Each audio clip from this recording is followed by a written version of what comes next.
Amém, meus irmãos. Vamos então ouvir aquilo que Deus reservou para falar ao nosso coração nessa noite.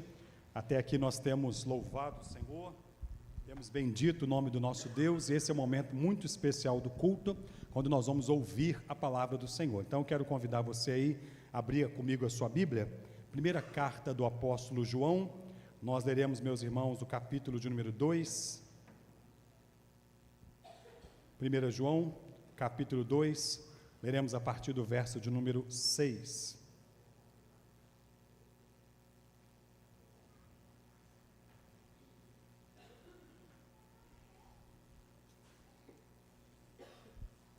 Primeira João, capítulo 2, a partir do verso de número 7. Leremos até o verso 11.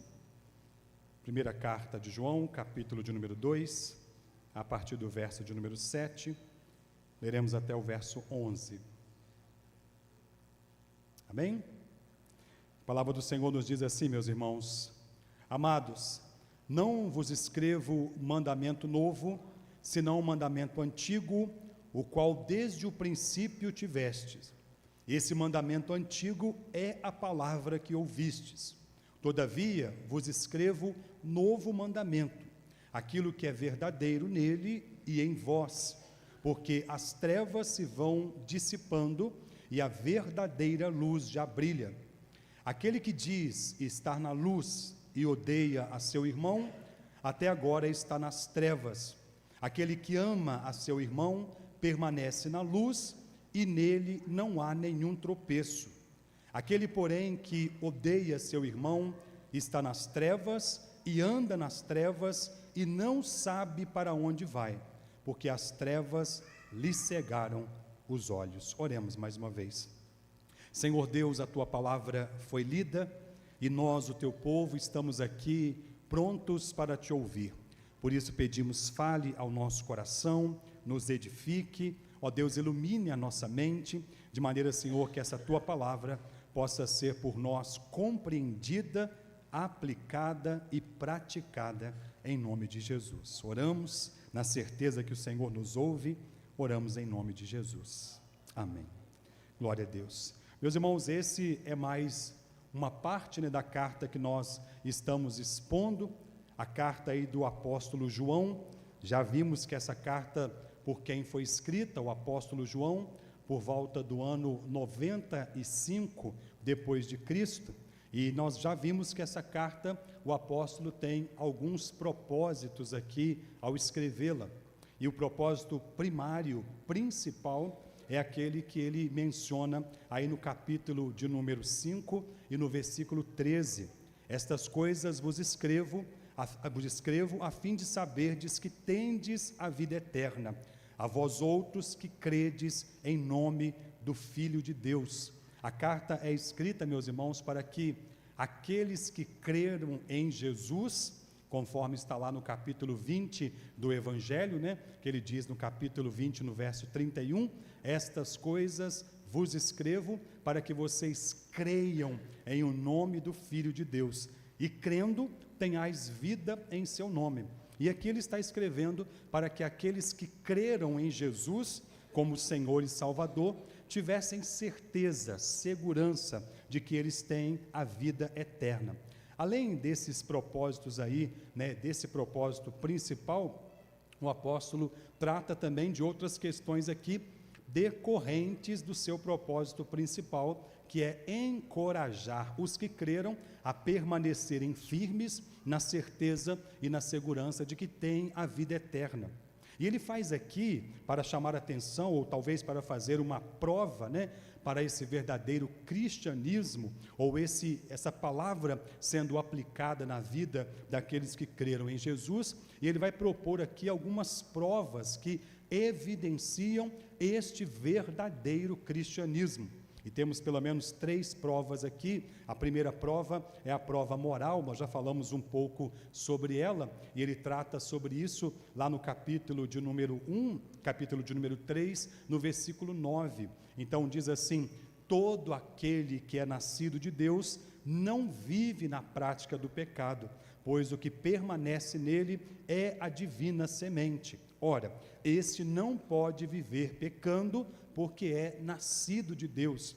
A primeira prova que o apóstolo aplica aqui para o verdadeiro cristianismo tem a ver com obediência aos mandamentos do Senhor, tem a ver com santidade, tem a ver com uma vida condizente com o que diz a palavra do Senhor. Esta é a prova moral aplicada aqui na carta e vai passar por toda a carta. A segunda prova que ele traz aqui é a prova doutrinária. E nessa prova doutrinária, ele destaca lá no capítulo de número 4, no versículo 2, e diz assim: nisto reconhecemos o Espírito de Deus, todo aquele que confessa que Jesus Cristo veio em carne, este é de Deus. E essa prova doutrinária aqui, nós já vimos que é porque estava correndo um ensinamento naqueles dias, né? Poderíamos dizer, um início de uma corrente filosófica chamada gnosticismo, que vai ganhar força a partir do século II, mas aqui já tinha aí uma certa influência, e dentro desse pensamento era corrente dizer que Jesus não veio em carne, que Jesus não se fez carne, porque sendo ele Deus, o perfeito, não poderia entrar em contato com a matéria, porque a matéria é má e o Espírito é bom. E João então propõe aqui essa prova teológica, doutrinária, para avaliar aqueles que de fato são verdadeiramente cristãos, são aqueles que confessam que Jesus veio em carne. Se Jesus não tivesse se feito carne e vindo e pagado o preço pelos nossos pecados, até hoje estaríamos completamente condenados e caminhando para o inferno.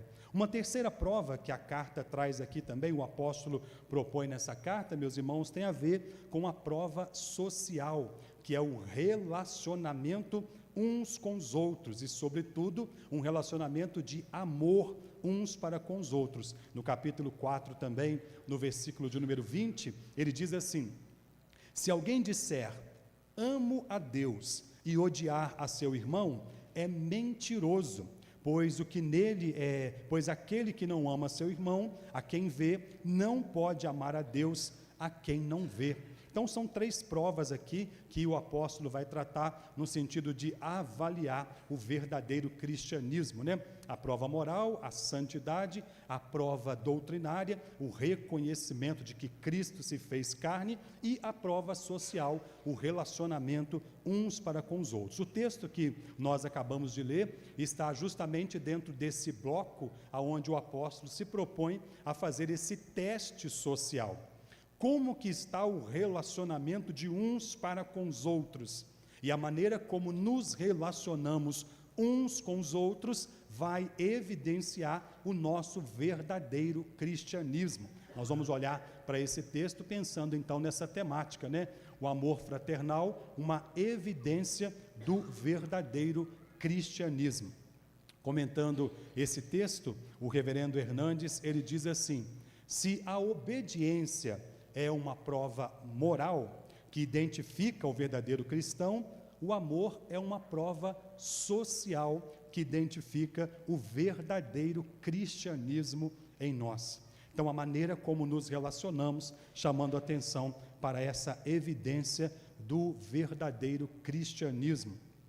O amor fraternal, então, como uma evidência. E a primeira coisa que nós vamos ver aí, meus irmãos, está nos versos de número 7 e 8. E a tratativa que o apóstolo João faz aqui é do amor como um mandamento. O amor fraterno é um mandamento de Deus para nós. E ele diz assim: amados, não vos escrevo mandamento novo, senão um mandamento antigo, o qual desde o princípio tivestes. Este mandamento antigo é a palavra que ouvistes. Todavia vos escrevo novo mandamento, aquilo que é verdadeiro nele e em vós, porque as trevas se vão dissipando e a verdadeira luz já brilha. Parece aqui, meus irmãos, que o apóstolo faz meio que uma confusão, né? Num momento não é mandamento novo, e imediatamente é mandamento novo. E talvez a pergunta que decorre seria esta: mas como assim, pastor João? Me explica, é mandamento novo ou é mandamento antigo? O mandamento é novo ou não é novo? Porque ele começa dizendo, não vos escrevo mandamento novo. E aí no verso 8, todavia vos escrevo mandamento novo. Aqui, meus irmãos, fica claro que João mostra que o novo surge do velho. O mandamento de amor ou de amar o próximo como um mandamento velho, né? O mandamento que está registrado lá em Levíticos, capítulo de número 1, no verso de número 18. E diz assim a palavra do Senhor: não te vingarás, nem guardarás ira contra os filhos do teu povo, mas amarás o teu próximo como a ti mesmo. Eu sou o Senhor.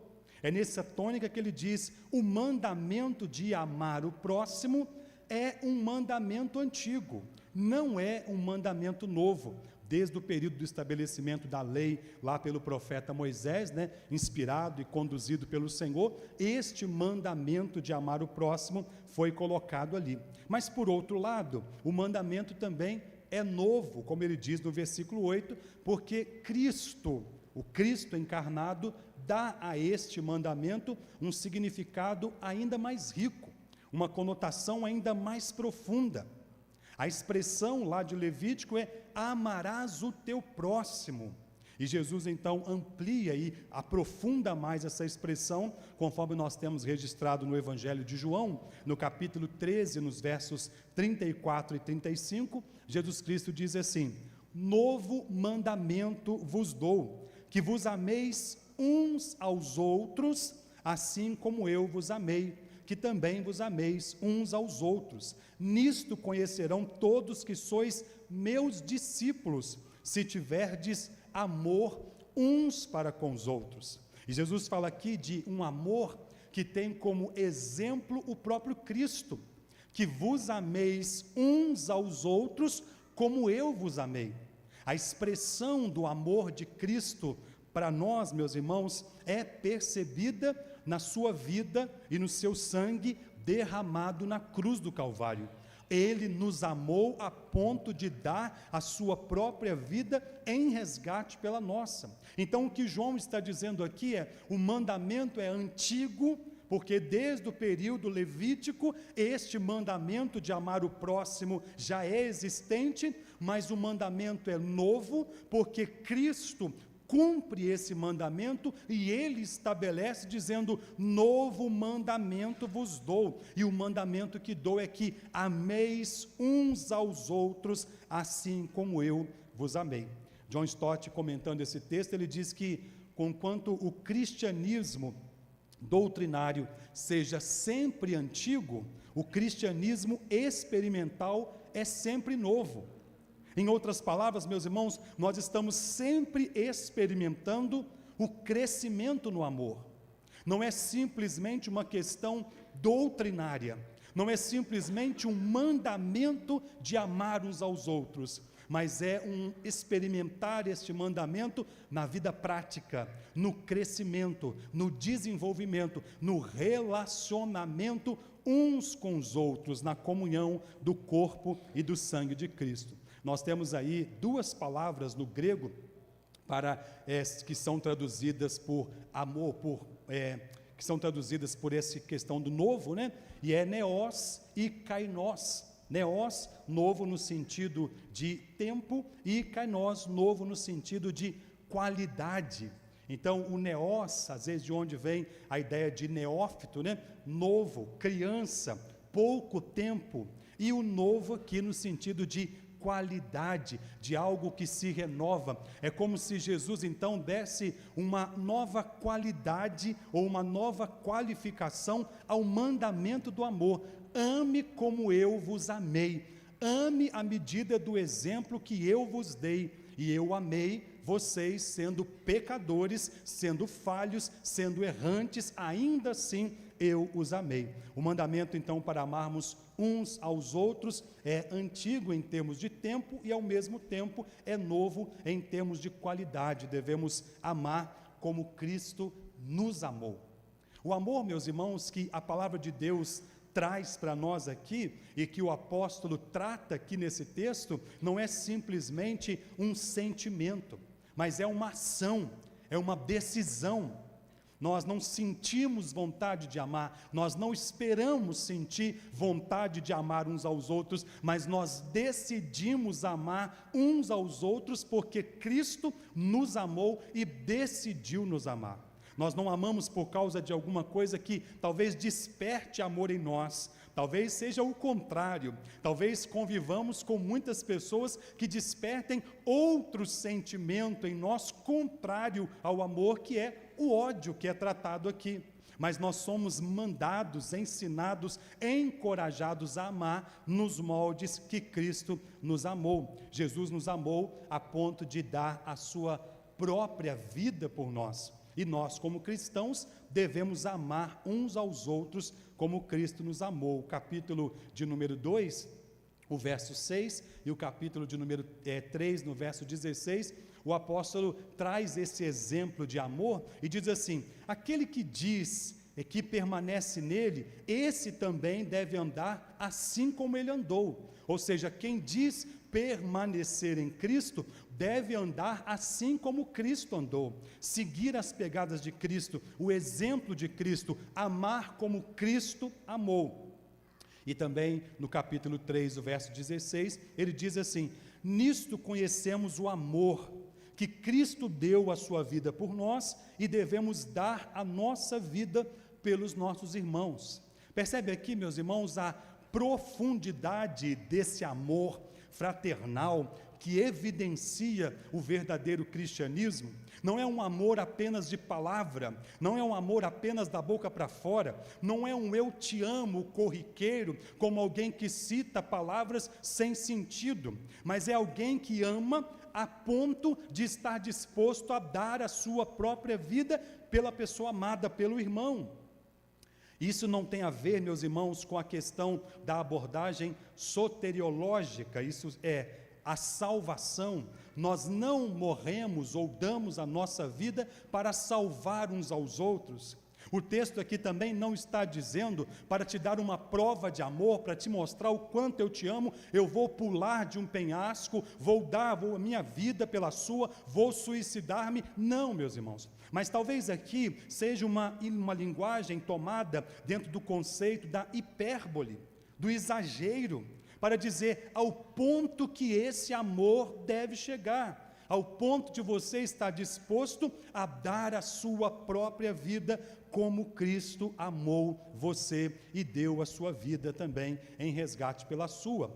O amor ao próximo, então, aqui, não é simplesmente um amor de palavras, mas é um amor de ação, um amor de fato. E Jesus, ele ainda amplia mais esse amor, e para o cristianismo, amar o irmão, ou não é só amar o irmão, mas é amar também até o próprio inimigo. Como é difícil, meus irmãos, manifestarmos amor por certas pessoas, mas se queremos verdadeiramente ser cristãos e identificados como homens e mulheres de Deus, o que precisa reinar em nosso coração é o amor, e não o ódio e outros sentimentos que vão ser tratados aqui também na sequência. No Evangelho de Mateus, no capítulo 5, quando Jesus está tratando no Sermão do Monte, nos versos 43 e 44, ele diz assim: ouvistes o que foi dito, amarás o teu próximo e odiarás o teu inimigo. Eu, porém, vos digo, amai os vossos inimigos e orai pelos que vos perseguem.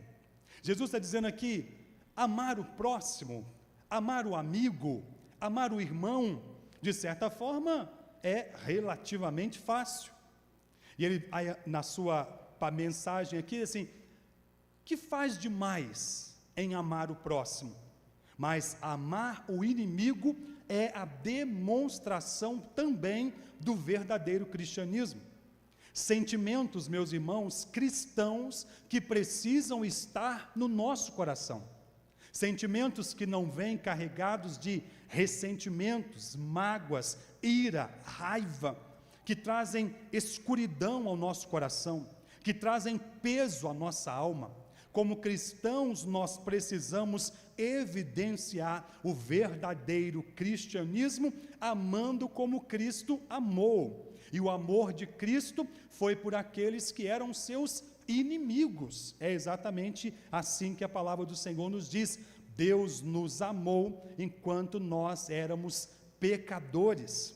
E lá naquela cruz, quando muitos viraram as costas para Jesus, ele disse: Pai, perdoa-lhes, porque eles não sabem o que fazem. Não é um amor que paga o mal com o mal, mas é um amor que se doa, é um amor que se dá pelo outro, é um amor que deseja o bem do outro a ponto de dar a sua própria vida. Então, meus irmãos, o amor é um mandamento de Deus para a nossa vida.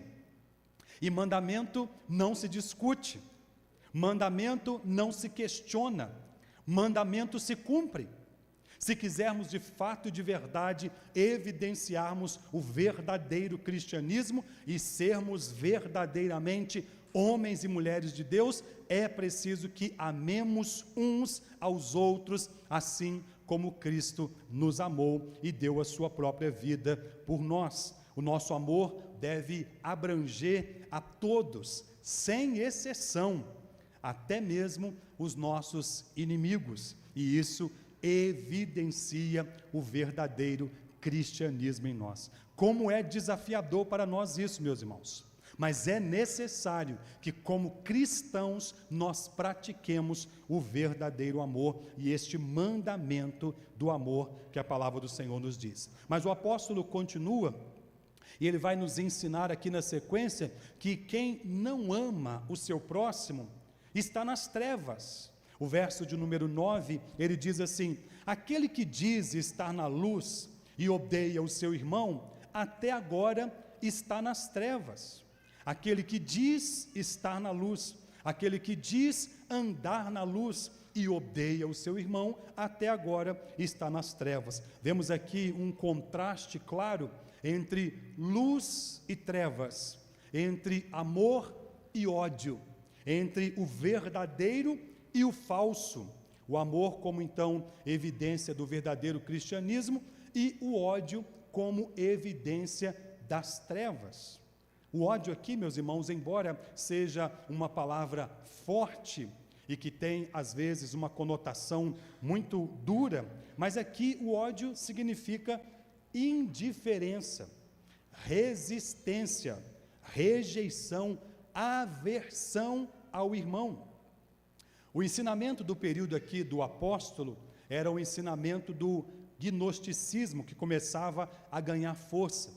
E uma das coisas que o gnosticismo mais ensinava era que a matéria, por ser má, o corpo, por ser matéria, não precisava ser valorizado e nem cuidado. Nem as pessoas se cuidavam com a questão da santidade, nem as pessoas se cuidavam com relação aos cristãos, se cuidavam com relação ao amor uns para com os outros. Então não havia preocupação, não havia cuidado de uns para com os outros. Muitas vezes havia indiferença, havia ressentimento, distanciamento, barreiras. E o apóstolo então diz que isso não é andar na luz, mas que isso é sinônimo de quem anda nas trevas. O reverendo Augusto Nicodemos, comentando também esse texto, ele diz que o ódio a que João se refere na carta é a falta de cuidado, provisão e ajuda para com os irmãos verdadeiramente necessitados. O ódio aqui tem a ver com essa questão da indiferença. Irmãos que têm um relacionamento indiferente uns com os outros, sem amor, sem cuidado, sem proximidade, e muitas vezes até com aversão, muitas vezes até com o nariz torcido. Então ele diz aqui: está nas trevas quem não ama o seu irmão. No capítulo 3, no verso de número 17, o apóstolo diz assim: ora, aquele que possuir recursos desse mundo e vir o seu irmão padecer necessidade e fechar-lhe o seu coração, como pode permanecer nele o amor de Deus? É aquela pessoa que não tem misericórdia para com o outro. É aquela pessoa que às vezes tem um coração tão endurecido, tão enrijecido, que não se preocupa com o bem-estar do outro. Muitas vezes uma relação egoísta, ensimesmada, preocupada apenas consigo mesmo. Mas é preciso, meus irmãos, que nós nos relacionemos uns com os outros, e não somente entre nós cristãos, mas também a nossa relação, até mesmo para com os nossos inimigos, até mesmo para com aqueles que não servem a Deus, numa relação de amor, de misericórdia. Não existe prazer em ver o mal do outro. Não existe satisfação em ver o outro seguir um caminho onde ele vai se dar mal, mas existe um amor, como o apóstolo diz lá no capítulo 13 da sua primeira carta aos Coríntios: o amor não se ressente do mal, o amor não se alegra com a injustiça, o amor regozija-se com a verdade, o amor tudo sofre, tudo crê, tudo suporta, tudo espera, o amor jamais acaba. É esse o verdadeiro amor cristão, meus irmãos, o amor de uns para com os outros. Para João aqui, estar na luz é igual a amar o irmão. Estar nas trevas equivale a odiar o irmão. E ódio aqui, meus irmãos, não tem a ver com aquela expressão raivosa, com o rilhar dos dentes, com sangue nos olhos. Muitas vezes nós não nos comportamos assim uns com os outros.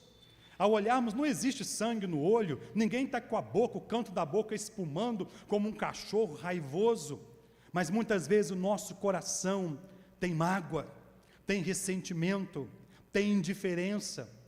Convivemos na mesma família da fé, mas muitas vezes não temos o sentimento cristão uns pelos outros que deveríamos ter. E é neste sentido, então, que o apóstolo nos chama a uma reflexão.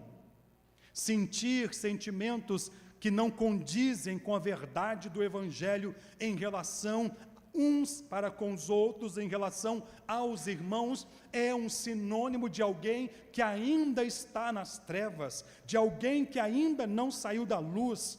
Muitas vezes, meus irmãos, pessoas vivem uma vida de engano, pensam que estão agradando a Deus, pensam que estão caminhando no centro da vontade de Deus, mas muitas vezes nós estamos correndo o risco de, naquele último dia, ouvirmos o Senhor dizer: afastai-vos de mim, malditos, porque eu não vos conheço.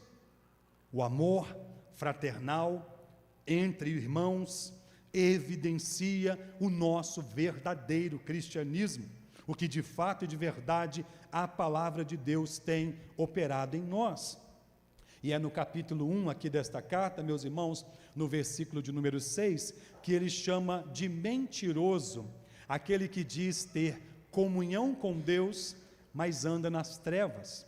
É assim a expressão do texto no capítulo 1, no versículo 6. Se dissermos que mantemos comunhão com Ele e andamos nas trevas, mentimos e não praticamos a verdade.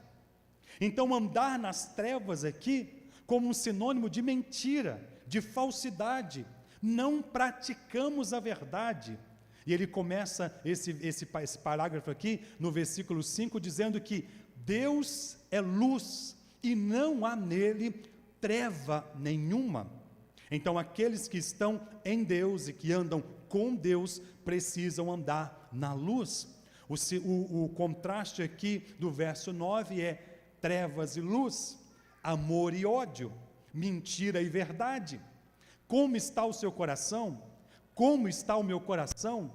Como está o nosso relacionamento uns para com os outros? E lembremos, meus irmãos, que Jesus amplia o mandamento de amar. Não é apenas amar o irmão, não é apenas amar o familiar, não é apenas amar aquelas pessoas que às vezes são fáceis de amar, mas muitas vezes é amar aquela pessoa difícil, aquela pessoa que pisa no seu calo, aquele chefe que vive tirando você do sério, aquele colega de trabalho que dá vontade de você torcer o pescoço, talvez aquele seu irmão de sangue que você tem dificuldades e dá vontade de você botar para fora de casa, e às vezes aquele irmão em Cristo, que às vezes é uma pessoa difícil de se relacionar, de conviver, e dá vontade de você dizer: meu irmão, quer saber?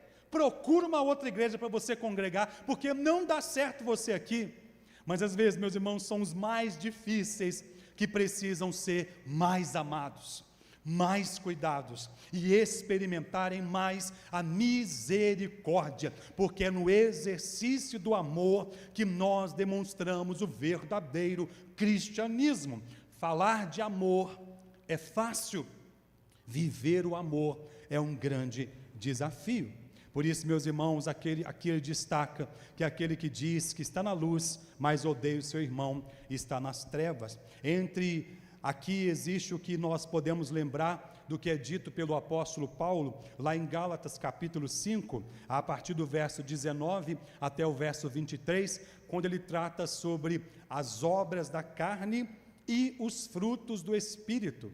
E entre os frutos do Espírito está amor, e do amor decorre longanimidade, benignidade, mansidão, domínio próprio. Contra estas coisas não há lei. Então a expressão aqui do texto, meus irmãos, nos chama para refletirmos sobre se estamos na luz ou se estamos nas trevas. A maneira como nós nos relacionamos uns com os outros define em que lugar nós nos encontramos. John Stott, ainda comentando esse texto também, ele diz que luz e amor, trevas e ódio se pertencem mutuamente. O verdadeiro cristão que conhece a Deus e anda na luz, obedece a Deus e ama o seu irmão. Com a ideia de pertencimento mútuo, é o mesmo que dizer que é uma obra característica daquilo. Se andamos na luz, as obras características da luz, ou que caracterizam os crentes que andam na luz, e andar na luz aqui como sinônimo de comunhão com Deus, fica evidente que quem mantém comunhão com Deus, quem anda na luz, quem está em Deus, ama o seu irmão, mesmo com todas as dificuldades. Não pense que você é uma pessoa fácil de amar. Não pense que você é a pessoa mais fácil de lidar. Todos nós temos nossas dificuldades. O pastor Paulo tem seus momentos difíceis. Você tem seus momentos difíceis. Todos nós temos algo de bom e ruim. Todos nós temos prós e contra. Por isso, meus irmãos, nós somos chamados a amar como Cristo amou e demonstrar na prática do amor se estamos na luz ou se estamos nas trevas. O reverendo Augusto Nicodemos, ele comenta também, diz assim: o ódio ao irmão é bastante revelador, indica falta do verdadeiro conhecimento de Deus, indica falta de conversão, aponta, portanto, para o estado de perdição daquele que odeia. É nesse sentido, meus irmãos, então, que podemos pensar, é revelador, demonstra na prática o que de fato está no seu coração. Não é possível nós sabermos o que passa na cabeça uns dos outros. Não é possível nós sabermos exatamente o que tem no coração de cada um. Mas é possível, meus irmãos, fazermos uma avaliação a partir do comportamento. Jesus Cristo certa vez disse: o que contamina o homem não é o que entra, mas é o que sai. Muitas vezes o que vai sair dos nossos lábios, muitas vezes o que vai se manifestar na nossa linguagem corporal, nosso relacionamento uns com os outros, vai demonstrar ou evidenciar se em nós está luz ou treva, amor ou ódio, verdadeiro ou falso cristianismo. É possível e é necessário, meus irmãos, fazermos uma avaliação todos os dias de como tem sido a nossa caminhada cristã. E então, nós podemos pensar claramente aqui, olhando para esse texto, como ideia do ódio, o descaso, a desunião, a falta de cuidado, a mágoa, a falta de comunhão, de perdão, o ressentimento, o ódio, não combinam com o verdadeiro cristianismo, não combinam com homens e mulheres de Deus. Não podemos estar em comunhão com Deus e com as relações quebradas com os nossos irmãos ao mesmo tempo. Não podemos cantar hinos que falam de amor e ao mesmo tempo guardarmos mágoa no coração. É assim que exemplifica essa questão do amor o reverendo Hernandes comentando esse texto. Não há meio termo, meus irmãos. Ou estamos nas trevas, ou estamos na luz. Ou amamos, ou odiamos. Não dá para ficar em cima do muro. A prática evidencia aquilo que está no nosso coração. O amor ao próximo é algo tão sério, mas tão sério, que Jesus, no seu Sermão do Monte, no capítulo 5, e nos versos 21 e 24, ele diz assim, ouvistes o que foi dito aos antigos, não matarás, e quem matar estará sujeito ao julgamento. Eu, porém, vos digo que todo aquele que sem motivo se irá contra o seu irmão, estará sujeito a julgamento. E quem proferir insulto ao seu irmão, estará sujeito ao julgamento de tribunal. E quem lhe chamar tolo, tolo significa idiota. Já usou essa expressão alguma vez? E quem lhe chamar tolo, estará sujeito ao inferno de fogo. Pois ao trazeres ao altar a tua oferta, ali te lembrares que teu irmão tem alguma coisa contra ti, deixa perante o altar a tua oferta, vai primeiro reconciliar-te com o teu irmão, e então voltando, faz a sua oferta.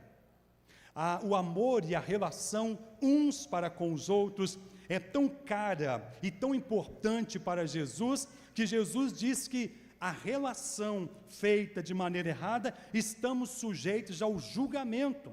E diz, se você vai fazer uma oferta, deixa a sua oferta ali, porque não adianta nós queremos adorar a Deus com o nosso coração sujo, escurecido, contaminado pelo pecado. Então, onde há amor, não existe espaço para o ódio, e a escuridão não prevalece. Mas onde não há amor, as trevas dominam, o ódio prevalece, e o verdadeiro cristianismo não se evidencia. E ele continua dizendo, meus irmãos, no verso de número 10, que o amor fraterno afasta a igreja do escândalo que a faz tropeçar. E assim a expressão do versículo de número 10, aquele que ama o seu irmão permanece na luz, e nele não há nenhum tropeço. A palavra grega utilizada aqui, que foi traduzida como tropeço, é escândalo. A ideia de uma pedra saliente no meio do caminho, que nos faz tropeçar. Você vai andando muito bem e de repente surge uma pedra no meio do caminho e você tropeça. É esta ideia aqui que ele comunica para nós. Quem anda na luz, quem ama o seu irmão, nele não há nenhum tropeço. O que João quer nos ensinar aqui é que o amor entre os irmãos não produz escândalo, e o contrário também é verdade. A falta de amor entre os irmãos é algo que produz o escândalo e que faz a igreja tropeçar. Espera-se do povo de Deus uma relação amorosa, de comunhão, de convivência. Como é bom e agradável viverem unidos os irmãos. A vida cristã, meus irmãos, deve ser marcada por amor ao próximo e o amor nos mesmos moldes que Cristo nos amou. É no capítulo 4 aqui dessa carta que o apóstolo também vai tratar dessa questão do amor. Ele diz assim no versículo 20: se alguém disser, amo a Deus, e odiar a seu irmão, é mentiroso, pois aquele que não ama seu irmão a quem vê, não pode amar a Deus a quem não vê. Então, a verdade do nosso amor por Deus, evidenciada no nosso amor uns para com os outros. Não há como dizermos que amamos a Deus se não amarmos uns aos outros. Não há, aquilo que nós fazemos, meus irmãos, diz muito sobre quem nós somos verdadeiramente. Não é falar de amor, mas é viver o amor. E o texto de Romanos, capítulo 5, no versículo 8, diz assim: mas Deus prova o seu próprio amor para conosco, pelo fato de ter Cristo morrido por nós, sendo nós ainda pecadores. Então, esse amor evidenciado nos mesmos moldes do próprio Cristo. Cristo não morreu por pessoas perfeitas, Cristo não amou pessoas perfeitas, Cristo amou a mim e a você, homens e mulheres falhos e sujeitos ao pecado, e é assim também que deve ser o nosso amor uns para com os outros. E ele termina, meus irmãos, essa parte aqui da carta, no verso de número 11, dizendo que a falta de amor fraterno, a falta de amor entre os irmãos, nos cega.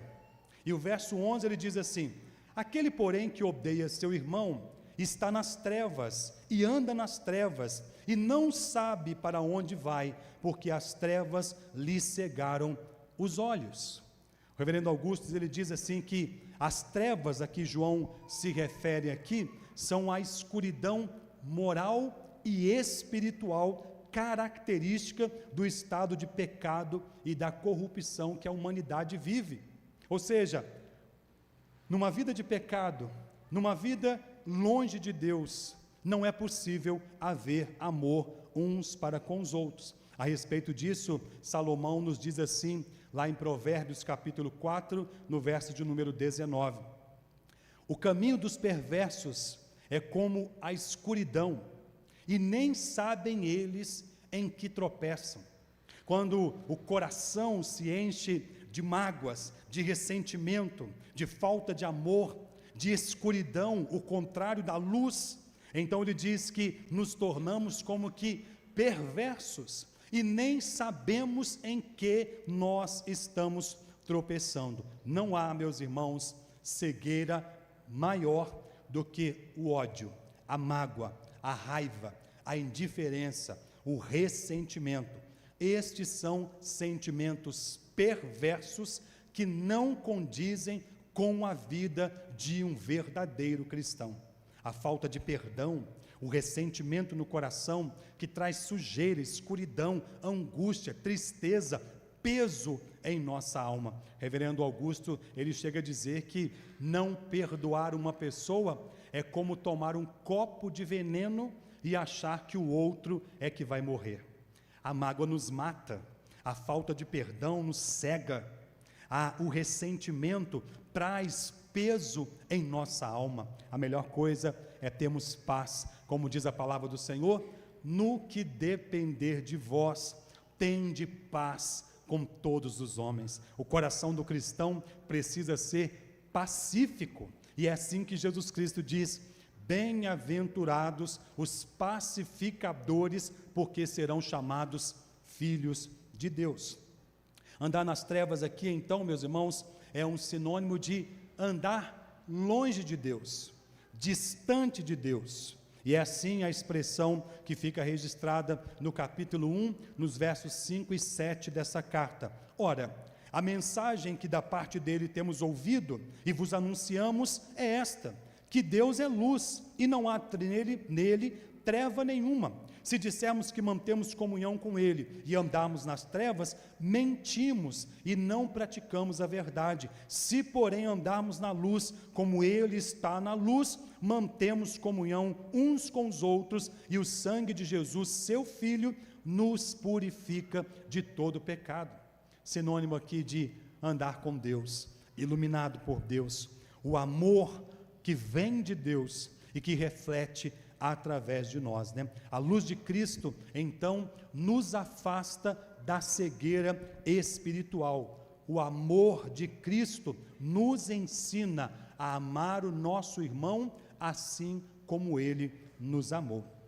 O capítulo 15, no Evangelho de João, para nós finalizarmos, é assim a expressão do texto: o meu mandamento é este, que vos ameis uns aos outros, assim como eu vos amei. Ninguém tem maior amor do que este, de dar alguém a própria vida em favor dos seus amigos. Vós sois meus amigos, se fizerdes o que eu vos mando. Quem não ama seu irmão está cego. Quem não ama o seu irmão está quebrando o mandamento do amor. Meus irmãos, o amor é um mandamento de Deus para nós. Por isso, devemos praticá-lo. Não devemos amar as pessoas apenas porque elas merecem ser amadas. Amar aquelas pessoas que te amam, ou amar aquelas pessoas boas que convivem com você, é fácil, mas devemos amar até mesmo os nossos inimigos, aquelas pessoas difíceis, aquelas pessoas, quando nós dizemos às vezes que são ponta de aterro. Já ouviu essa expressão? Fulano de tal é ponta de aterro. É duro, é difícil, mas é aí que o amor deve se manifestar. Amamos uns aos outros porque obedecemos o mandamento do Senhor. Quando amamos então uns aos outros, demonstramos na prática em que caminho nós estamos andando. Ou estamos nas trevas, ou estamos na luz. Ou estamos amando, ou estamos odiando. Ou estamos obedecendo, ou sendo desobedientes. Ame o seu irmão, ame o seu próximo, do mesmo jeito que Jesus te amou. O apóstolo começa dizendo aqui, amados, para deixar claro, você foi amado por Deus, eu fui amado por Deus, nós somos amados pelo Senhor, e assim como Jesus nos amou, devemos amar também uns aos outros. Como igreja, somos observados, meus irmãos, o tempo todo. O mundo nos observa, Deus nos observa, e como igreja nós temos a oportunidade de dar bons ou maus exemplos, de demonstrar o amor prático, o cristianismo verdadeiro, ou sermos pedra de tropeço para as pessoas. Que você não seja pedra de tropeço. Não se engane, quem não ama o seu irmão está cego, está nas trevas, não anda na luz. Quem não pratica o amor está em rebeldia e obediência para com o Senhor. Somos uma grande família, e em toda família há momentos bons e ruins, há erros e acertos, momentos que o relacionamento é fácil, momentos que ele é um pouco difícil, mas o mandamento de Deus para nós é: ame, porque eu te amei. Conviva uns com os outros, como diz a palavra, suportando-nos uns aos outros em amor. Suportar não tem a ver com aguentar, ter que respirar fundo para aguentar, não. É suportar no sentido de dar suporte, de dar apoio. Naquilo que às vezes é uma deficiência do seu irmão, o ajude. Naquilo que é uma deficiência sua, você será ajudado. Somos o povo do Senhor, somos uma grande família e somos chamados para viver o amor na prática e para a glória do Senhor. Que o amor fraterno evidencie o nosso verdadeiro cristianismo. Que Deus ajude a mim e a você, para que nós possamos ser, de fato e de verdade, homens e mulheres de Deus. Nós vamos cantar uma canção para encerrarmos esse momento de culto e refletirmos um pouco sobre o fato de sermos uma família, de sermos o corpo de Cristo. Temos imperfeições, temos problemas, temos falhas, temos erros e acertos, mas somos chamados a amar uns aos outros e viver como Cristo viveu.